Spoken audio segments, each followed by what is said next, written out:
You're listening to GWP News Weekly. I'm Anchorman Isaac Hedges, and our top stories tonight will be looking at 2 recent shootings, revisiting the Iran conflict, and looking at a couple of lawsuits underway now on a federal level. All that and much more coming up on GWP News Weekly.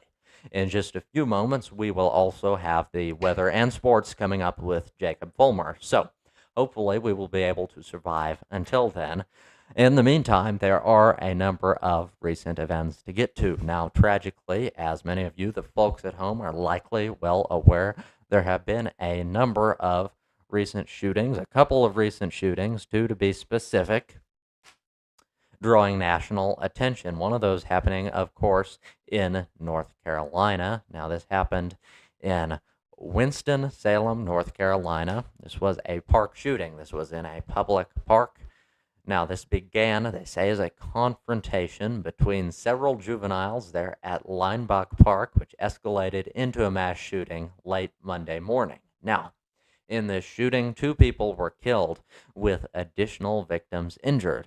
Authorities have not yet released a final count, as this happened very recently, still an ongoing investigation. You will have to stay tuned to GWP News Weekly in the weeks to come for more on that. You'll also have to stay tuned at the end of the week, and at the end of most every week, we do GWP Weekly Recap. Again, a shorter, more condensed version of these newscasts. A great way to send things off into the weekend. You'll have to check that out if you have not done that yet. All that and much more here on the Great World Productions YouTube channel. Now, police say that the incident, the recent shooting in North Carolina, stemmed from a planned fight that later spiraled into gunfire. Now, as we know, multiple juveniles were involved, and both suspects and victims have been identified. Again, both suspects and victims involving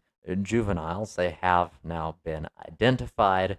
Nearby schools at this time were placed on secure status but remained safe. So fortunately, they were alerted of this, were able to go onto lockdown, so things stayed safe on that front. Again, still very a tragic situation, very much a tragic event. Certainly could have been much worse. Again, luckily, at the very least, the schools had the proper safety protocol in place, were able to go on lockdown and presumably remain there. Now, drone searches in the area and community alerts remain active as the investigation continues. That is the extent of our knowledge to this point on the recent shooting in North Carolina, that being, of course, in Winston-Salem, North Carolina. Now, tragically, around the same time, another shooting happened, this one in the state of Louisiana, and perhaps even more shockingly, this one being a multi-victim child shooting. You heard that right. This was a separate tragedy around the same time, a separate tragedy from the one in North Carolina. This one happened in Louisiana. Now, during the shooting, as part of it, 8 children were killed, 3 others, including a teenager, were injured. Perhaps what's even more shocking about this particular event is, of those 8 children killed, again, for 7 of those, the perpetrator was their father. So difficult to imagine a random person perpetrating this sort of crime. Again, 8 children, and again, an event of this scale, just terribly tragic and unprecedented. Certainly for the region, haven't seen one this large before. And for 7 of those children killed, it was their father. Difficult to imagine what might have led to this. And now, authorities in the area have described the event, understandably, as tragic and unprecedented in scale for their region, as it was. Now, the details on the suspect's motive and location are still emerging, but the casualty count alone has pushed this into national attention territory, certainly has brought this to our attention here at GWP. And for the latest on that, again, not a lot of details on that yet because it has happened so recently. The investigation is still ongoing as to, again, the perpetrators, their exact identities, the motives, and whatnot. And for all of that and more, you will have to stay tuned for future editions in the weeks to come of GWP News Weekly, GWP Weekly Recap. If anything sudden should happen, we periodically will go live on GWP Live for breaking news. You'll have to stay tuned for that as well. Best way to stay up to date on that is to subscribe to Great World Productions on YouTube. That's Great World Productions on YouTube. You do not want to miss out on any of those details. But again, that is about the extent of knowledge on these couple of tragic recent shootings. So certainly the families involved in both of those, both the one in North Carolina, the one in Louisiana, could use your prayers again for the victims, for the deaths, and also for the justice, again, the perpetrators in these crimes, that justice is served, that they're appropriately identified, and all the rest. Not a clear path to that yet, but certainly we will continue to follow that, and you will have to stay tuned for that. Meanwhile, in foreign affairs, the conflict with Iran is still ongoing. Many of the folks at home likely sick and tired of hearing about this, but there have been a number of recent developments on that, a number of significant ones at that. Now, as many of our regular viewers, listeners out there will know, as we've covered very much so in recent times, there was a ceasefire agreement brokered between the United States and Iran, though from the very inception of this agreement, there was some doubt about how it would hold, about whether it would really hold up or not. With Iran's history as a major adversary to the United States, our interests haven't historically been aligned, to say the least. So, again, there was some doubt from the very start, reasonable doubt at that, and again, would now appear even more so to be rational.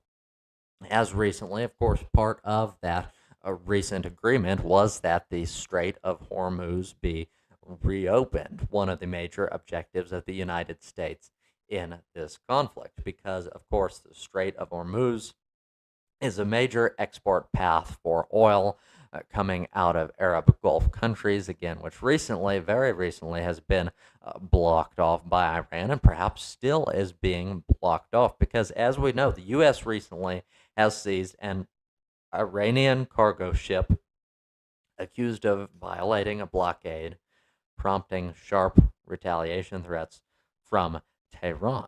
So we see this now, some inconsistency on that front. Part of the agreement with Iran, of course, was to reopen the Strait of Hormuz. They've agreed to that in principle, but again, in practice, if things are able to flow freely in and out of it, again, as per the agreement, it's not abundantly clear that that is what's happening, at least not yet. Now, Iran has refused to join new rounds of peace talks, saying that the blockade itself is a barrier to diplomacy. That referring, of course, to, as we previously covered, the sort of double blockade in effect around the Strait of Hormuz. Now, initially, of course, again, a major part of this conflict was being blocked off by Iran, again, sort of to prevent oil from being exported from that strait, as it's so often been used for, as it's been used for so long. Now, in response to that, the United States naval vessels have also been stationed around the area. So, in effect, in recent times, we've had a sort of double blockade. So, again, a number of developments relating to that. Also, the Pakistani mediators have reported stalled progress and rising tensions. So, again, Pakistan being involved in negotiations in this conflict, again, attempting to reach some sort of resolution, some sort of agreement. Not abundantly clear yet that they played a major role in actually getting that done, but again, certainly has been talk of it, and again, as of recent, would appear that they've reported, as we mentioned, stalled progress and rising tensions. So, not yet a clear end in sight on that front. In terms of other things going on in the region, escalation continues Israeli strikes continue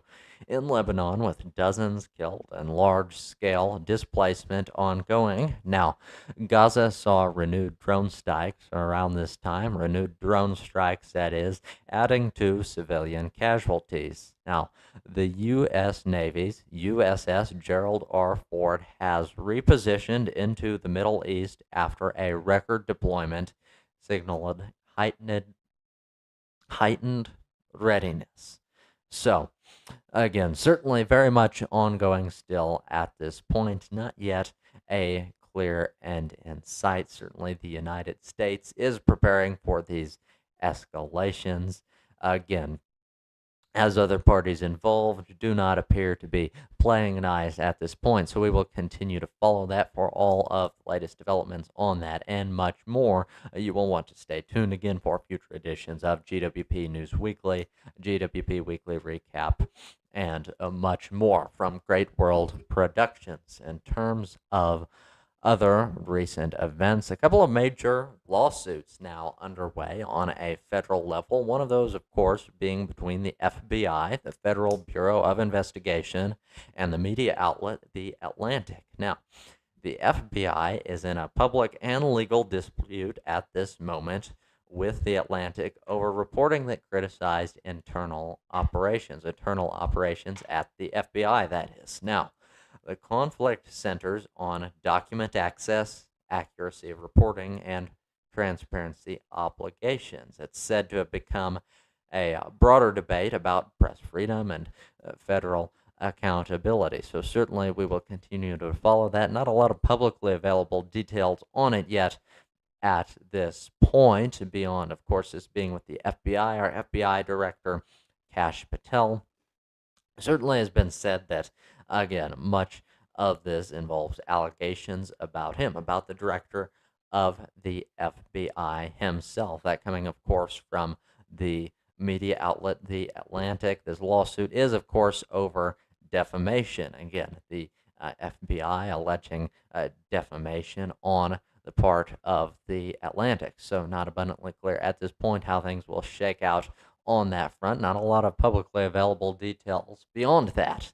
Now, in terms of other ongoing federal lawsuits, another one of those between the Department of Justice and Apple. That's right, the company that makes your iPhones. This, of course, an antitrust lawsuit. And for many of the longtime viewers, listeners here on GWP, well, that's something that we've discussed previously. We have a previous episode of the Great World Podcast where we discuss, with my co-host, Jacob Bulmer, we discuss and debate antitrust law at length. There are a number of differing schools of thought on that front. But antitrust law, of course, relates to what ought to be done, if anything ought to be done about monopolies. Now, this lawsuit alleges, on the part of the Department of Justice, alleges that Apple has begun to grow a monopoly. Now, the U.S. Department of Justice has filed a sweeping antitrust case against Apple. Allegations include maintaining an illegal monopoly over the smartphone ecosystem, restricting app developers, and locking consumers into app-controlled services. Now, certainly it's no surprise, no secret exactly that Apple, with many products such as their iPhones, have been immensely successful, again, all across the country, across the world for that matter. But again, the question arises in the case of antitrust law. Again, when a company becomes so large, again, by far being the industry leader in one thing or another, that it sort of monopolizes, again, makes things difficult for competition on the other end. Now, again, certainly not easy to get to the point that they already have, though certainly some are saying what the Department of Justice seems to be alleging here, again, is that Apple has gotten too large, again, that is somehow a disservice to the economy. And again, for more in-depth discussion on antitrust law and on monopolies, you can check out an episode of the Great World Podcast where we cover that in depth. Now, this is said to be the most aggressive federal action against Apple in over a decade and could reshape the U.S. digital marketplace. So, again, this being the largest in recent times, the largest ever that we've seen, though certainly not unheard of. Again, we've seen conflicts between the U.S. government and Apple specifically. Again, not long ago, the government encouraged Apple to develop their own search engine because, as we know, Apple, of course, they do not have their own search engine. If you buy an iPhone today, chances are the default search engine will be Google. And again, what was alleged in this or previously, why our government encouraged Apple to develop their own search engine, it was actually, again, not that Apple had a monopoly in this, but that this allowed Google to have a monopoly on smartphone search because, of course, the other major smartphone available, Android, of course, owned by Google, of course, on those phones, Google is going to be the default search engine as well. Now, as we know, it's been some time since, again, those suggestions, those allegations, not a great deal has developed on that front. So it'll be interesting to see where this one goes, and you will have to stay tuned for that here on GWP News Weekly. That is about the extent of recent events. Up next is weather with Jacob Fulmer.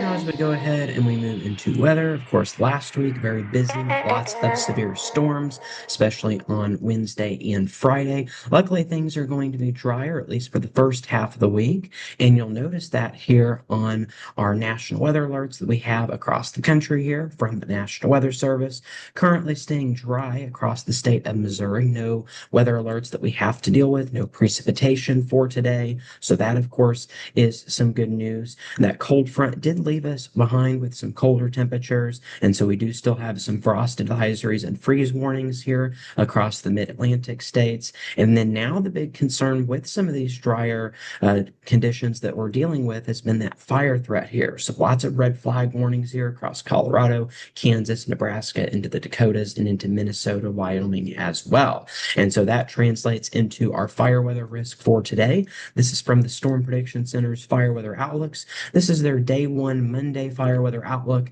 And so we've got that elevated risk today across Oklahoma into Kansas and Nebraska, Wyoming. So a lot of those same areas that are under that risk when it comes to the red flag warnings. And then we've also got the southeastern states where we've been in a lack of rainfall across this area for quite some time in Alabama, Georgia, Florida, and through the Carolinas. So elevated fire risk for today as well.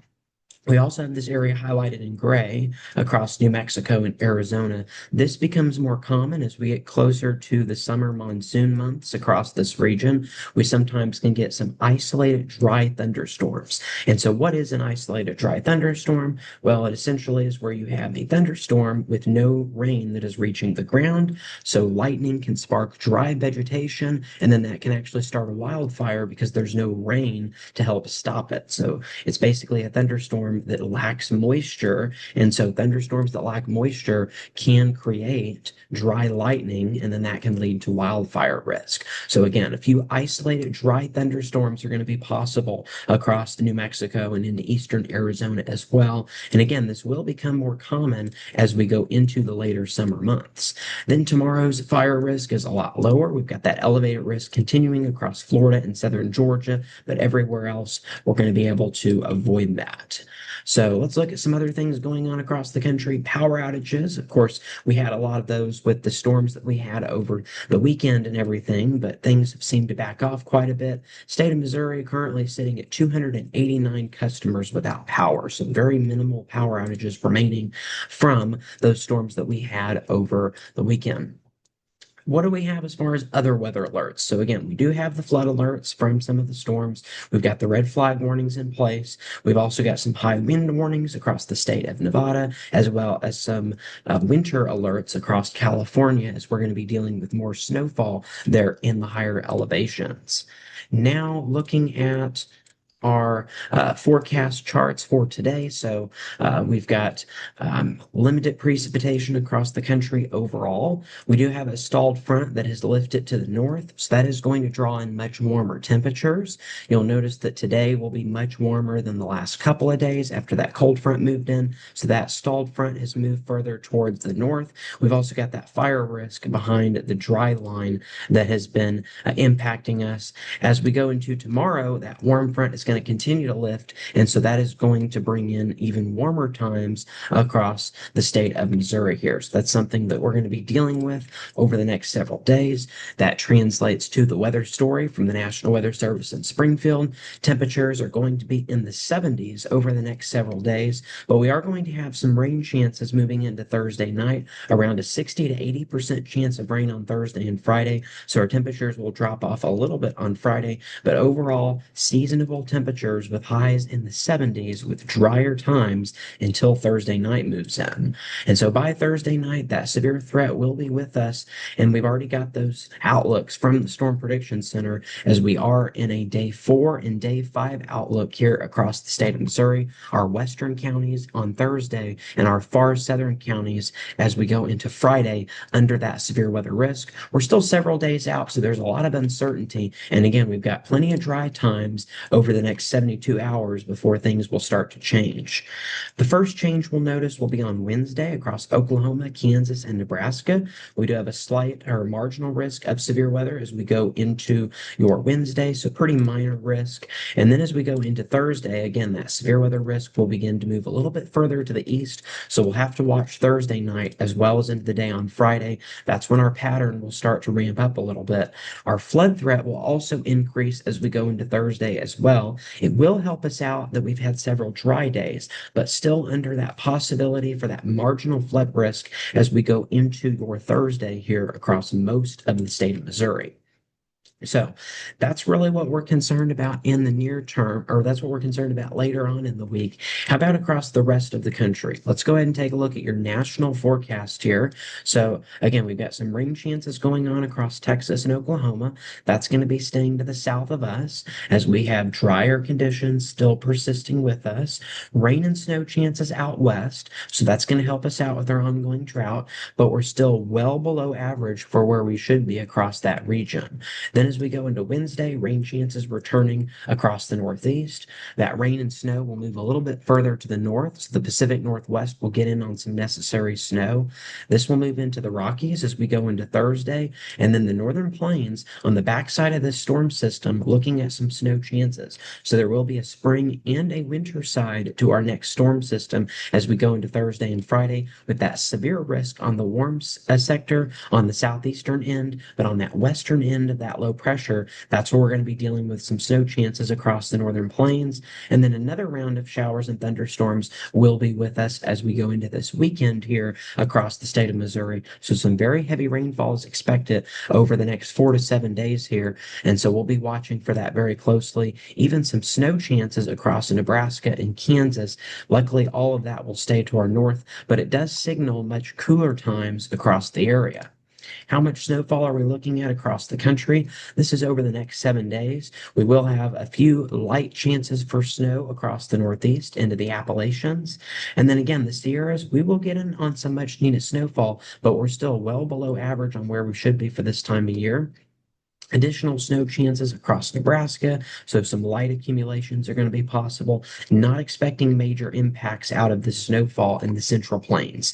In the northern plains, however, much heavier accumulations could result in some travel issues later into the weekend across Montana as well as into North Dakota. As far as how much precipitation, so this combines snow, ice, and rainfall. So again, it's going to be staying very active here across the state of Missouri as we could be looking at upwards of 2 or 3 inches of rainfall.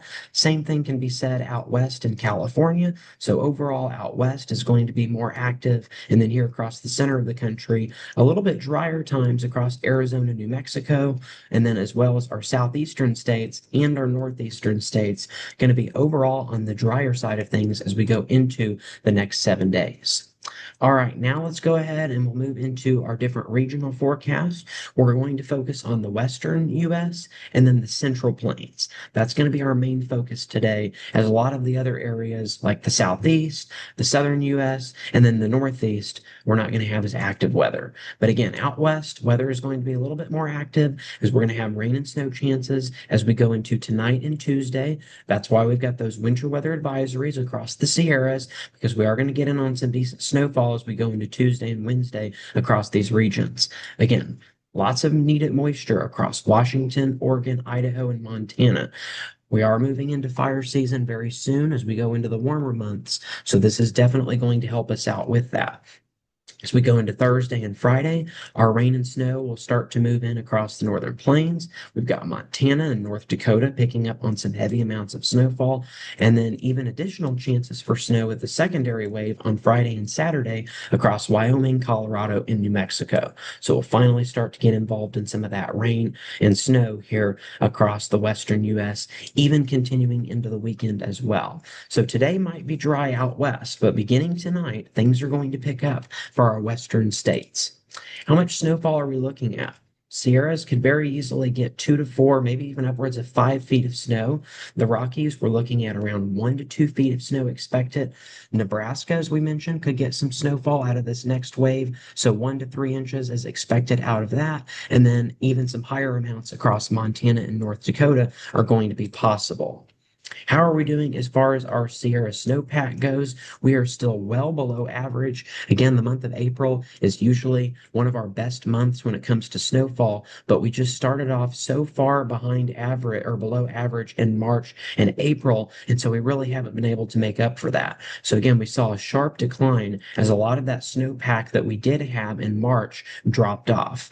And I mean, if you look back here, December, January, and February, we weren't too far below average. We were definitely noticeably below average at the end of December, but because we had that big warm up at the end of December. But overall, you'll notice that we really haven't been that far below average. Our previous year is in this white line. And so you'll notice last year, we actually started above average. We dropped off, but then we got near average in March and April. So most of the time, if we start off below average, we're able to recover in March and April. But because we had such a big warm up in March, our snowpack dropped off quite a bit. Now, we have had a bit of a peak in the last month or so, but again, it's nowhere near compared to where we normally would be at for this point in the season. We've noticed that especially in the northern snowpack. We are well below average. You'll notice early on in the month of April, we were at about 5% of our normal snowpack.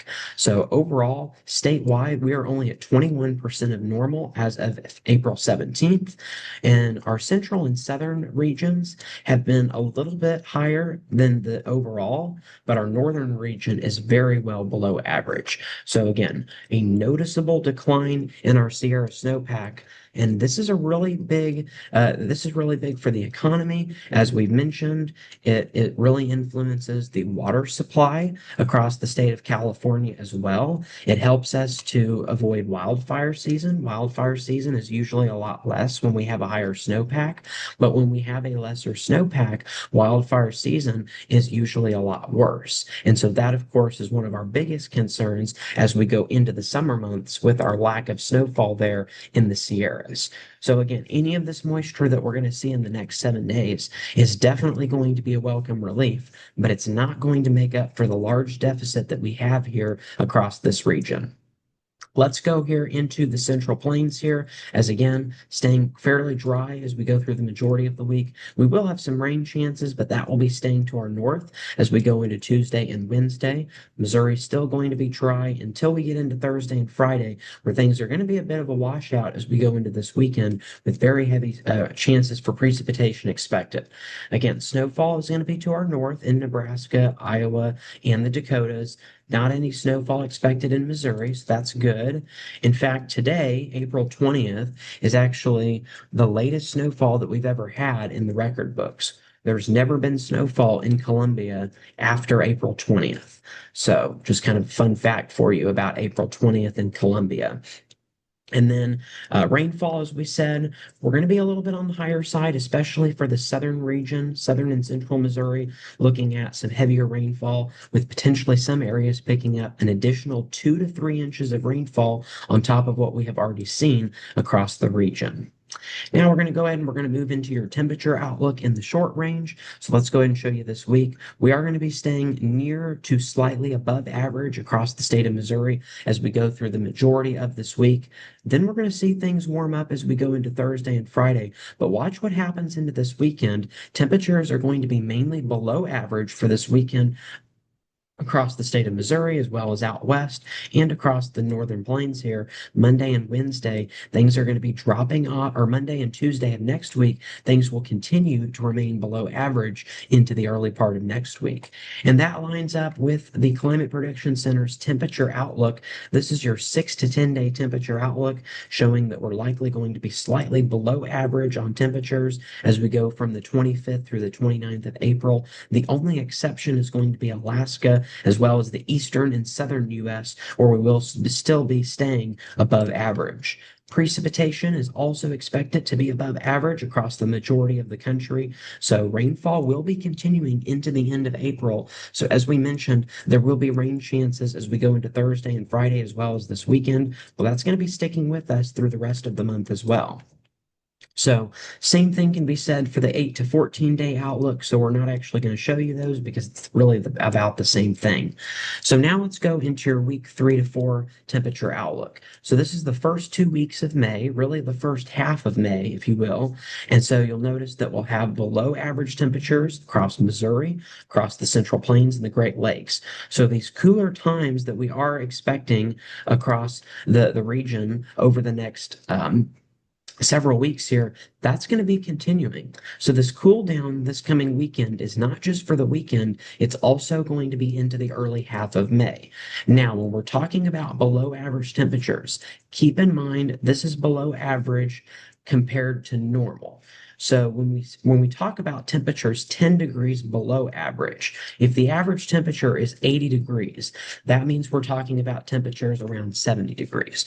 So this doesn't necessarily mean that it's going to get cold or anything like that. It just means it's going to be noticeably cooler than what we would typically be seeing for this point in the season. So just kind of some quick clarification on that.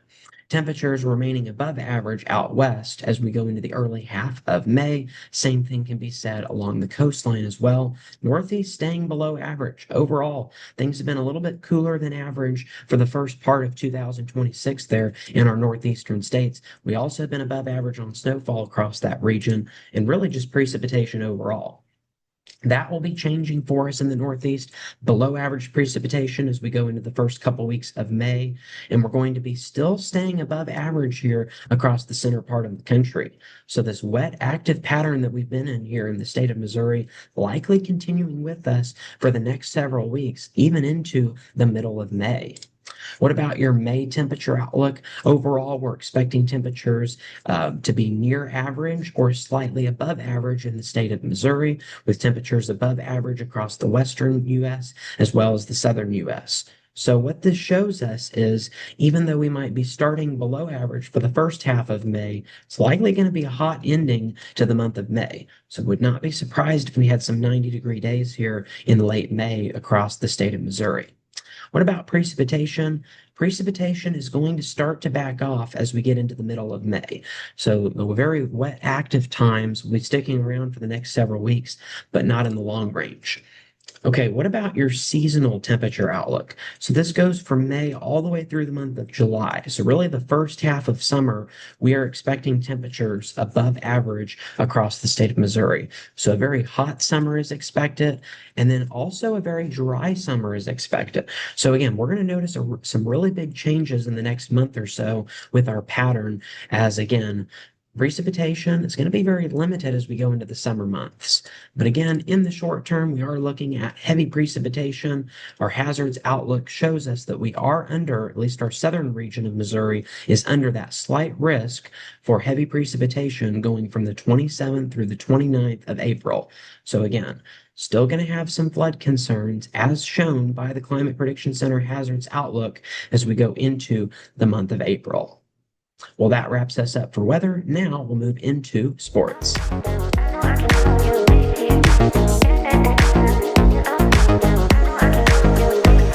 go ahead and we move into sports. The Stanley Cup playoffs have now become the center of attention in the NHL after the regular season wrapped up on last Thursday. Of course, we talked about this a little bit last week in the weekly news, but unfortunately for the St. Louis Blues, they were unable to secure their spot in the playoffs. But they did come up with a victory in their last game, 5-3 against Utah on Thursday during their last regular season game. This secured them with a winning record as they had 37 wins, 33 losses, and 12 ties on the season. Again, 5-3 was the final score in that game against Utah, securing that final season win. Utah had a better record, 43, 33, and 6, of course, with more wins, but still, certainly a very big win for the St. Louis Blues, even if they're not able to make it into the playoffs. How are the playoffs going? Well, on Saturday and Sunday, round one of the playoffs began with the opening games. We had the Hurricanes taking down the Senators 2-0 on Saturday. We also had the Wild defeating the Stars 6-1. The Flyers beat the Penguins 3-2 as well, so Philadelphia leads that series. Again, this is a best of seven series for each of these series in round one. Yesterday, we also had the Avalanche defeating the Kings 2-1. The Canadiens defeated the Lightning 4-3, that game going into overtime. So we also had the Golden Knights taking on the Mammoth 4-2 yesterday. Later today, we've got a few of those game two matchups. Of course, Philly leading the series 1-0, while the Flyers and the Penguins will be facing off again in game two later tonight. We also have the Senators and the Hurricanes facing off later tonight. And then the Wild and the Stars take on game two. Minnesota currently leads that series 1-0. And then we've also got the Ducks and the Oilers, their series game one beginning tonight at 9 o'clock Central Time. So again, in the National Hockey League, the playoffs are definitely underway as a lot of those game one matchups taking place yesterday as well as on Saturday. Today, we'll see game two for some of the series. Other series, as we mentioned, will move into game one. So the opening game in the series will begin later this week for some of those other matchups. All right, so that's what we're looking at in the NHL playoffs. We've also got the NBA playoffs. That play-in tournament took place last week. We had a very close overtime matchup between the Hornets and the Heat. The Hornets winning 127-126. The Trailblazers also defeated the Suns on Tuesday, 114-100. In another close matchup on Wednesday, the Warriors defeating the Clippers 126-121 was the final on that score. The round one playoffs also began on Saturday with the Cavaliers coming up against the Raptors 126-113. The Nuggets also defeated the Timberwolves, giving Denver that 1-0 lead in the series. The Nuggets won that game 116-105 on Saturday. The Knicks also beat the Hawks 113-102 in game one. The Lakers defeated the Rockets 107-98. And then on yesterday, we also had a couple of other matchups, including a closer matchup between the Magic and the Pistons, with the Magic winning 112-101. Several other of those series will move into game two today, including that Hawks-Knicks matchup at 7 p.m. tonight. We also have the Timberwolves and the Nuggets taking on game two later this evening as well. Tomorrow, it will continue with the Rockets and the Lakers, the Trailblazers and the Spurs, as well as many other matchups as we go throughout this week. So again, the NBA playoffs are certainly in full swing. Well, something else that has been in full swing has been the UFL regular season. Week 4, we had lots of close matchups, including the Louisville Kings that were at the Houston Gamblers. That game went into overtime. The Louisville Kings coming up with the win 24-22. Again, a very close game. The Kings had the early lead 16-6 at halftime. The Gamblers then coming back and taking the lead with 16 points during the third quarter. The Kings tied it up in the fourth quarter at the last minute, leading this game into overtime, where the Louisville Kings were able to secure the victory against Houston in Houston on Thursday night. On Friday, we also had the Aviators, the Columbus Aviators, who were at home, who defeated the Dallas Renegades. Final score in that game was 28-14. The Dallas Renegades had the early lead 7-0 after the first quarter. The Aviators tied it up at the half and then scored two touchdowns in the third and fourth quarter, one in each, to win the game 28-14. Again, was the final in that game. Then we had a really big matchup between the St. Louis Battlehawks taking on the DC Defenders, who are the defending champs. 28-22 was the final score in that game. St. Louis did come up with the field goal or the 3 points early in the first quarter, but they were down 7-3 during the first quarter at the end of it against DC. DC then had a 17-12 lead after the halftime, and they never gave up that lead again. DC winning in a close matchup, 28-22, against the St. Louis Battlehawks there in Washington, DC. And then on Saturday, our final matchup was actually a shutout between the Orlando Storm, who defeated the Birmingham Stallions. Stallions again defeated at home in a shutout, 16-0, as it was 13-0 at the half, and a very defensive second half made it to where the Orlando Storm didn't score in the third, but did score that field goal in the fourth quarter. Again, that led the final score to 16-0. What about as we go into week 5? What can you expect? Well, we're going to have the DC Defenders taking on the Birmingham Stallions. That game is going to be in Birmingham Friday night. The St. Louis Battlehawks will be at Orlando against the Storm on Saturday night. And then Sunday afternoon, we've got a doubleheader. First, we've got the Columbus Aviators taking on the Houston Gamblers in Houston. That'll be the noon matchup on Sunday. And then 3 hours later, at 3 p.m. Eastern, we'll have the Kings taking on the Dallas Renegades. The Louisville Kings against the Dallas Renegades. That is what we're looking at for those matchups going into this upcoming week. What about the standings in the UFL? The Orlando Storm is still undefeated. They're on that 4-game winning streak, 4-0. The DC Defenders are 3-1 on a 3-game losing streak.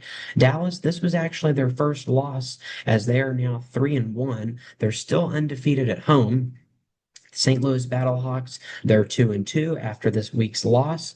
The Louisville Kings secured their first win as they're 1-3. The Houston Gamblers have been on a 2-game losing streak as they're 1-3. The Columbus Aviators and the Birmingham Stallion are also 1-3 on the season. So that will wrap things up for tonight on our sports news. And so with that, that will wrap things up for us tonight on GWP Weekly News. Have a great week, and we'll see you next week here on GWP Weekly News.